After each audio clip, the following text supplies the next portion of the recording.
민수기 13장과 14장에 보면 모세가 이스라엘 백성들을 데리고 출애굽한 후 하나님께서 약속하신 가나안 땅을 바라보며 먼저 12명의 정탐꾼을 보내는 장면이 나옵니다.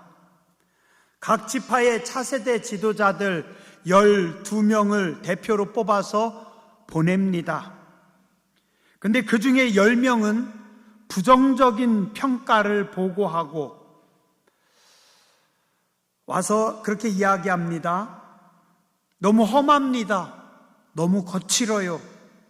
근데 그 땅을 지키는 적들은 너무 강하고 우리는 그들 앞에 마치 메뚜기 떼 같습니다 라고 말하면서 돌아가자라고 합니다. 그러나 이때 나머지 2명의 젊은 지도자들은 백성들 앞에 나가서 울분을 토합니다. 무슨 소리냐? 적들이 아무리 강해도 그들은 하나님께서 우리에게 주시리라고 약속한 밥일 뿐이다. 그들은 우리의 먹이다 라고 보고합니다. 똑같은 젊은 세대입니다. 함께 올라가서 정탐을 하고 왔는데 어떻게 정반대 보고를 할 수 있을까요? 그럼 누군가 한쪽은 거짓말한 겁니까? 아닙니다. 이들의 보고는 10명의 보고나 2명의 보고나 다 양쪽 다 맞습니다. 다른 것이 있다면 그들의 시선의 차이와 해석이 다르기 때문입니다. 10명의 정탐꾼은 미시적인 관점에서 좁은 관점에서 상황을 봅니다. 좋은 땅입니다. 그러나 그 땅을 지키는 적들은 너무 강합니다. 적의 성읍은 너무 견고합니다. 사실 어떤 면에서 보면 객관적이고 정확한 데이터에 의한 보고이기 때문에 10명이 보고한 보고가 사실에 더 근접한 보고였습니다. 그들이 보고한 보고는 대단히 현실적인 보고입니다. 그런데 이 10명의 정탐꾼은 지도자로서 눈이 좋지 않았습니다. 왜요? 똑똑했지만, 정확하게 분석했지만 그들은 눈에 보이는 것만 보는 편협한 눈을 가지고 있었습니다. 그래서 자기들이 본 대로, 현실대로 판단해서 힘듭니다, 안 돼요 라고 하는 부정적인 해석을 내렸습니다. 그러나 이와 반대로 갈렙과 여호수아 두 사람은 더 넓은, 더 큰 시야를 가지고 있었습니다. 다른 10명이 보지 못한 것을 이 2명의 지도자들은 봤습니다. 왜요? 믿음의 눈으로 봤기 때문에. 좁은 관점에서 본 것이 아니라 더 멀리, 더 큰 시야로 봤습니다. 논 한가운데서 바라보는 세상과 산 꼭대기에서 바라보는 세상과 인공위성으로 바라보는 세상은 완전히 다릅니다. 인생은, 특별히 지도자들은 눈이 좋아야 되고 해석을 잘해야 합니다. 똑같은 세상을 살면서도 눈이 나쁜 사람들은 보이는 것만 봅니다. 온갖 똑똑한 소리를 다 하지만 그러면서도 그들은 미련한 길로 갑니다. 왜요? 보이는 것만 보기 때문에.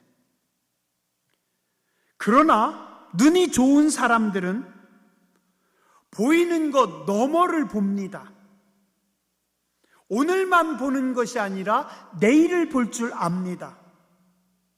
오늘 이 땅의 주인은 강한 적들이지만 내일 이 땅의 주인은 우리 자손들이라는 것을 이 두 명의 지도자들은 봅니다. 편협한 시선을 버리고 넓고 크게 멀리 바라봅니다. 그리고 세상은 해석을 잘해야 합니다. 나타나는 현상만 보고 쫓아가는 사람들은 항상 백전백패합니다. 보이는 것만 보고 내가 느끼는 대로 반응하는 사람들은 인생에 발전이 없습니다. 항상 뉴스를 봐도 남들이 보여주는 것, 남들이 잡아놓은 프레임, 그것만 봅니다. 거기서 들려주는 이야기만 듣고 그러다 보니까 어떻게 해요? 속고 또 속으면서 살아갑니다. 그래서 우리는 내가 볼 줄 아는, 역사를 볼 줄 아는, 현실을 볼 줄 아는 눈을 가지고 있어야 됩니다. 내가 볼 줄 아는 눈, 그리고 내가 해석할 줄 아는 능력을 가져야 됩니다. 또한 우리의 자녀들도 그들이 창의적인 눈으로, 직관적인 눈으로, 통찰력으로 제대로 크게 볼 수 있는 눈을 길러줘야 되고, 해석할 수 있는 능력을 키워줘야 됩니다. 우리의 자녀들이 나처럼, 여러분의 자녀들이 여러분처럼 똑같이 살면 안 돼요. 그럼 더 어리석어지는 겁니다. 칼릴 지브란이라고 하신 분이 쓴 글에 자녀들에 대하여라고 하는 시의 글에서 아주 명언이 나옵니다. 제가 몇 줄만 읽어드릴게요. 당신의 자녀들은 당신을 통하여 왔으나 당신에게서 온 것이 아니고 당신과 함께 있으나 그렇다고 당신의 것은 아닙니다. 자녀에게 사랑을 주십시오. 그러나 생각은 줄 수가 없습니다. 자녀에게는 자녀의 생각이 있기 때문입니다. 당신의 집에 당신의 자녀의 육신을 살게 할 수는 있습니다. 그러나 그 영혼은 살게 할 수 없습니다.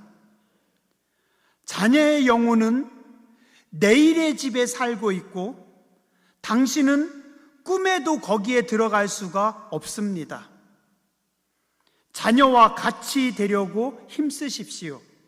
그러나 자녀를 당신처럼 만들려고 해서는 안 됩니다. 왜요? 우린 너무 눈이 안 좋거든요. 우린 너무 해석을 못 하거든요. 1928년도에 태어나서 2016년에 돌아가신 미국의 탁월한 미래학자 엘빈 토플러라고 하는 분이 계셨었죠. 이분이 쓴 책에 미래 쇼크, 제3의 물결, 권력 이동, 부의 미래, 탁월한 저서들이 많습니다. 이분이 노년에 그런 이야기를 했대요. 세상이 너무나도 빠르게 많이 바뀌고 있다. 그래서 지금까지 내가 경험한 경험이 나의 자산인 줄 알았는데 오히려 나의 부채가 되고 있다. 이 말이 뭐예요? 내가 살아온 경험이 나의 자산인 줄 알았는데 그게 오히려 빚이 된대요. 그래서 어떡하라고요? 지금까지 당신이 배우고 아는 것을 다 내려놓고 다 버리고 다시 배우라. 젊은 세대 앞에서 겸허하라. 그렇게까지 이야기를 했대요. 우리와 우리의 자녀들이 세상을 볼 줄 아는 눈이 열려야 됩니다. 해석할 수 있는 능력을 가지고 있어야 됩니다. 하나님은 모세와 10명의 정탐꾼들 그리고 200만 명 정도 되는 출애굽 1세대에게는 젖과 꿀이 흐르는 미래를 주지 않습니다. 오직 갈렙과 여호수아 두 사람, 그리고 광야에서 태어난 출애굽 2세대에게만 내일을 열어 주십니다.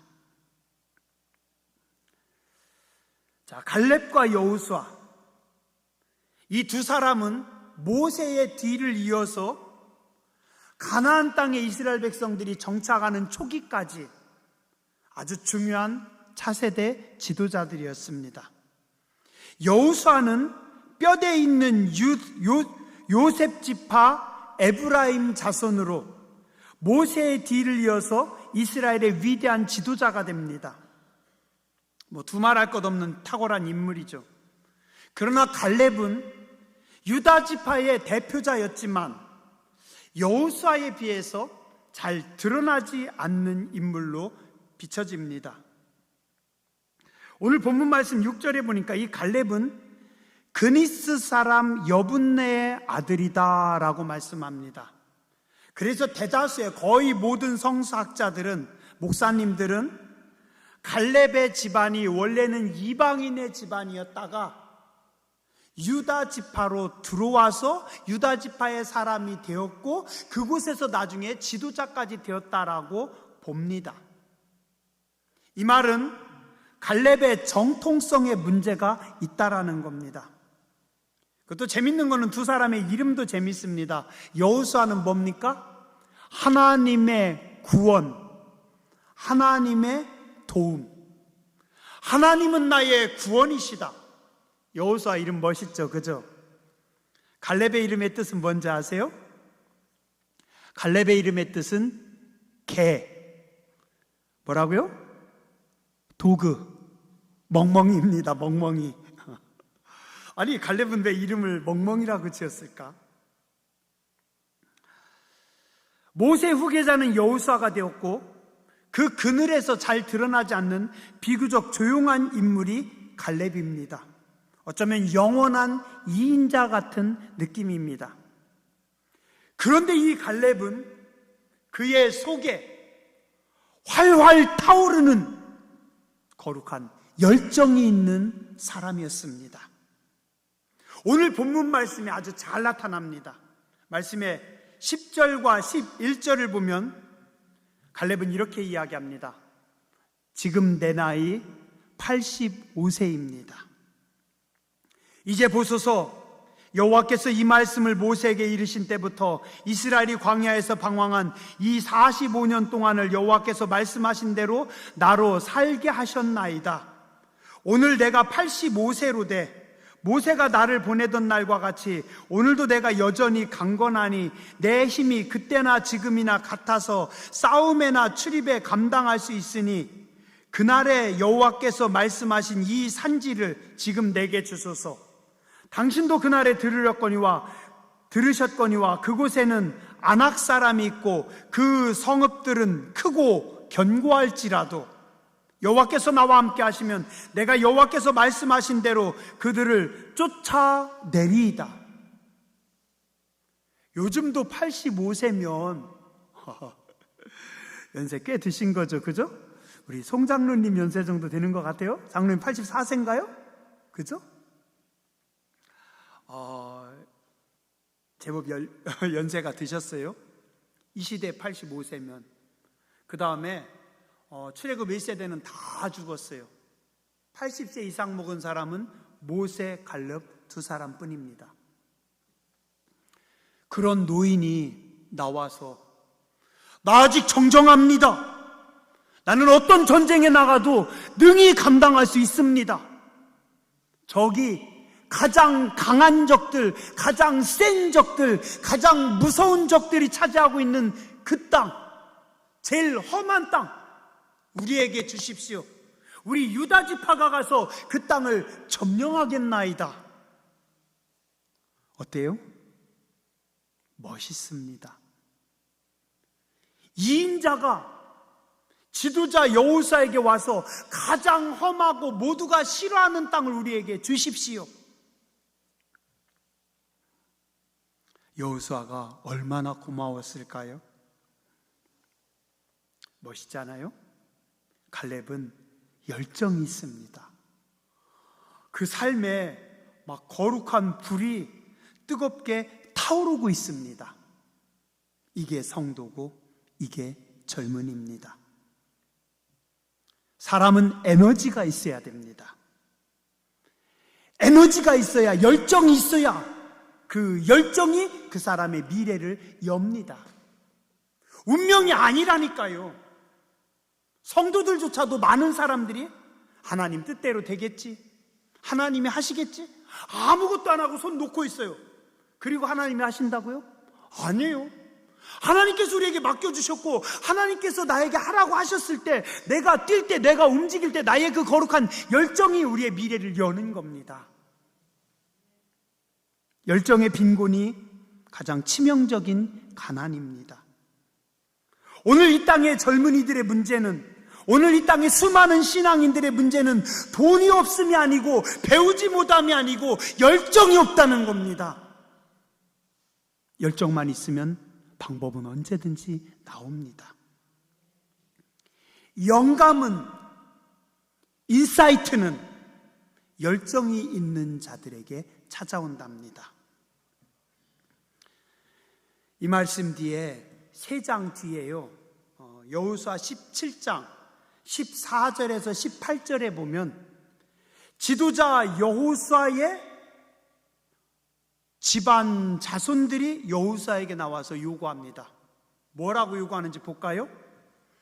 요셉 자손이 여호수아에게 말하여 이르되 여호와께서 지금까지 내게 복을 주심으로 내가 큰 민족이 되었거늘 당신이 나의 기업을 위하여 한 제비 한 분깃으로만 내게 주심은 마땅함이니까. 지도자 여호수아여, 우리 지파는 사람들 숫자가 많은데 땅 한 조각 주면 우리 살겠습니까? 안 맞잖아요. 이 말은 뭐냐면 우리한테 넓은 땅 달래요. 여호수아가 그들에게 이르되 네가 큰 민족이 되므로 에브라임 산지가 네게 너무 좁을진데 브리스 족속과 르바임 족속의 땅 살림에 올라가서 스스로 개척하라. 그래, 네 말대로 니들은 큰 지파고 너에게 준 땅은 좁으니 저기 적들이 차지하고 있는 그 땅에 니들이 직접 들어가서 그 땅을 싸워서 그 땅을 개척하라. 그랬더니 요셉 자손이 뭐라고 해요? 요셉 자손이 이르되 그 산지는 우리에게 넉넉하지도 못하고 골짜기 땅에 거주하는 모든 가나안 족속에게는 베스안과 그 마을들에 거주하는 자이든지 이스라엘 골짜기에 거주하는 자들이든지 다 철병거가 있나이다. 지도자 여호수아여, 당신이 말한 그 땅은 적들이 너무 강해요.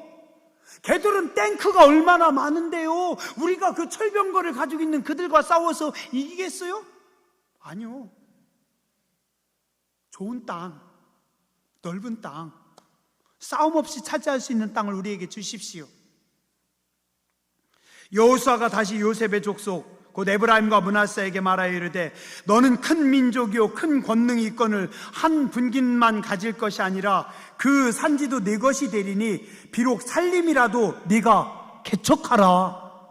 네 말대로 큰 족속이고 큰 집하면 니들이 가서 싸워서 개척하라. 비록 그들이 철병거를 가졌고 강할지라도 네가 능히 그들을 쫓아낼 것이다. 적들이 탱크를 많이 가지고 있고 적들이 아무리 강할지라도 하나님께서 너희를 도와줄 것이니 가서 개척해서 싸워 이겨라. 이 말을 하는 여호수아의 가슴은 어떨까요? 속이 터집니다. 아니, 나이든 갈렙은 85세의 갈렙과 유다 지파는 가장 센 부족, 가장 험한 땅 달라고 우리가 싸워서 그 땅을 차지하겠다고 하는데 제일 강하다라고 큰 소리치는 여호수아의 후손들은 뭐라고 해요? 좋은 땅 주세요. 넓은 땅 주세요. 우리 숫자가 많으니까요. 그럼 니들이 가서 싸워서 이겨왔더니 아니요, 걔네들 너무 세요. 걔네들은 철병거 가지고 있어요. 아, 그건 안 되고 쉬운 땅, 편한 땅, 좋은 땅, 그거 달라고 하고 있어요. 이러니 지도자 여호수아가 속이 터지겠죠. 그죠? 자, 이스라엘 백성들이 분배받은 땅을 한번 보여드릴게요. 이스라엘 백성들이 조금 멀긴 하죠. 좀 멀긴 하지만 저 중간 저 위에 2개 지파가 있고 그 밑에 이렇게 널찍한 땅 있죠. 그게 므낫세 지파의 땅입니다. 저 므낫세 지파 엄청 넓잖아요. 그리고 그 밑에 약간 하얀색으로 보이는 저거 둥근 땅 에브라임 지파, 저기가 가장 좋은 땅이에요. 금싸라기 같은 중간 땅입니다. 자, 그러면 므낫세와 에브라임 지파가 지금 어때요? 땅이 큰 것 같아요? 작은 것 같아요? 크죠. 그죠? 그리고 중앙 땅, 크고 중앙에 좋은 땅을 자기들이 다 받았어요. 자, 갈렙 지파의 유다 지파는 어디 있어요? 저 밑에입니다. 땅이 넓어요. 넓기는 한데 거기는 적들이 강한 적이 차지하고 있는 땅이고, 저 밑에 지역은 유다 광야, 그리고 조금 더 내려가면 사막. 어디예요? 척박한 땅, 농사짓기 힘든 땅. 그래서 실제 유다가 차지하고 있는 땅은 그렇게 가성비가 좋은 땅은 아니에요. 땅은 좀 넓을지라도 요즘으로 따지면 땅금 5만 원도 안 하는 10,000원, 2만 원 할 수 있는 땅이고, 저기 에브라임이 가지고 있는 땅은 땅금 최소 1,000만 원, 2,000만 원 하는 땅이고, 저 므낫세 지파의 땅도 몇백만 원 할 정도로 하는 땅이고, 널찍하고 크게 자리를 잡고 있어요. 어때요? 예, 므낫세 에브라임 지파, 예, 이제 끄셔도 돼요. 여호수아의 후손들은 가장 좋은 땅, 가장 넓은 땅, 그리고도 편한 땅을 달라고 지금 여호수아에게 와서 이야기하는 겁니다. 실제 그 당시 인구를 보면은요, 이스라엘 12지파 중에 인구가 제일 많았던 지파는 유다 지파입니다. 20세 이상 남자들만 숫자를 센 겁니다. 군인들 숫자만. 유다 76,500명. 2등이 어디냐면 단지파. 아까 지도에 저쪽에 보면 쬐끄만 땅이 있어요. 단지파 64,400명. 3등 이사갈 지파 64,300명. 스불론 지파 65,500명. 그 다음에 아셀 지파 53,400명. 그리고 6등이 어디냐면 므낫세 지파예요. 12지파 중에 숫자로 6등이면 중간밖에 안 돼요. 그런데 땅은 어때요? 제일 넓은 땅, 제일 큰 땅, 제일 좋은 땅. 에브라임 지파의 숫자는 얼마였냐면 12지파 중에 뒤에서 두 번째, 11번째. 숫자가 작아요. 근데 아까 제가 저기 봤듯이 제일 좋은 금싸라기 같은 땅. 결국은 뭐예요? 지도자 여호수아의 자손들은 제일 좋은 땅, 제일 넓은 땅, 제일 편안한 땅을 차지하고, 갈렙이 요구한 땅은 넓지만 험악한 땅, 거친 땅, 별로 돈 되지 않는 땅. 근데 나중에 이스라엘의 역사는 어떻게 됐는지 아세요?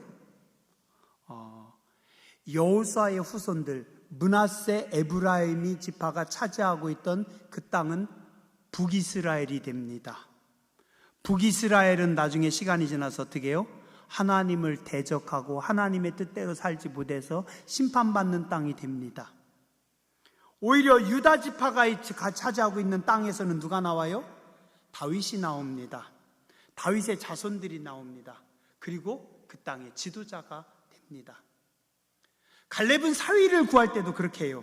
전쟁을 하러 앞으로 나가면서 백성들에게 뭐라고 이야기하냐면, 너희들 중에, 군인들 중에 제일 앞에서 잘 싸우는 사람, 그 땅을 차지하는 사람, 정복자, 개척자를 나의 사위로 삼겠다.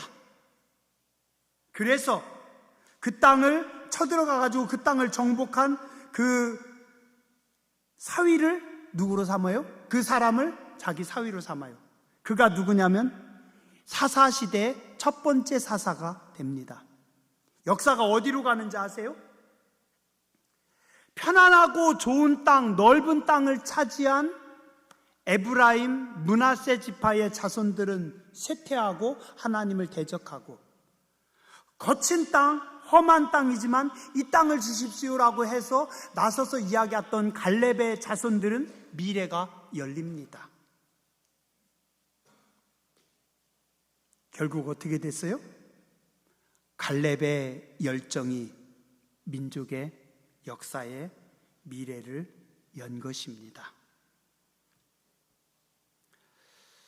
오늘 우리가 살고 있는 이 시대도 어쩌면 풍요와 평안함, 안주하는 시대입니다. 그래서 사람들의 정신, 멘탈은 점점 더 약해집니다. 사람들의 믿음과 사람들의 신앙과 사람들의 열정은 점점 식어집니다. 그러나 오늘도 하나님은 이 시대 열정 있는 사람들, 하나님의 사람들을 찾으십니다. 그리고 갈렙 같은 열정이 있는 사람, 하나님의 사람들을 통해서 새로운 역사를 이룹니다. 우리는 오늘 내 눈에 보이는 것으로 가성비를 따라서 내 머리의 계산으로만 판단하며 살아가는 것이 아니라 믿음의 눈으로 바라봐야 됩니다. 갈렙은 그의 믿음의 시선이 그의 생물학적인 나이를 뛰어넘어 버립니다. 그런 말이 있다고 하죠. 육체가 늙기 전에 마음이 먼저 늙는다. 요즘 젊은 세대는 그렇대요. 젊은데 마음은 더 빨리 늙는데요. 어른들은 연세는 드셨어도 아직 마음은 청청한데. 열정이 우리의 여러분의 미래를 엽니다.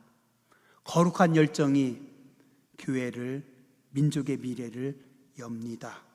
열정 있는 성도님들 되시길 주님의 이름으로 축원합니다. 기도하겠습니다.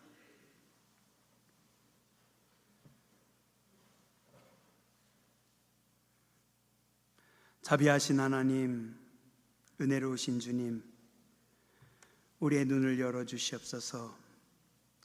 믿음의 눈으로 바라보게 하여 주시옵소서. 하늘의 지혜를 허락하여 주시옵소서. 하나님이 주시는 지혜를 따라 해석하며 살아가게 하여 주시옵소서. 갈렙에게 주셨던 거룩한 불을, 뜨거운 열정을 우리 교회 주의 백성들에게, 우리의 자녀들에게 허락하여 주시옵소서. 하나님 보시기에 아름다운 백성들 되게 해주시고, 하나님 보시기에 거룩한 백성들 되게 해주시고, 믿음으로 이끌어가는 믿음의 세대들이 되게 하여 주시옵소서. 거룩하신 주님 예수님 이름으로 감사하며 간절히 기도드렸습니다. 아멘.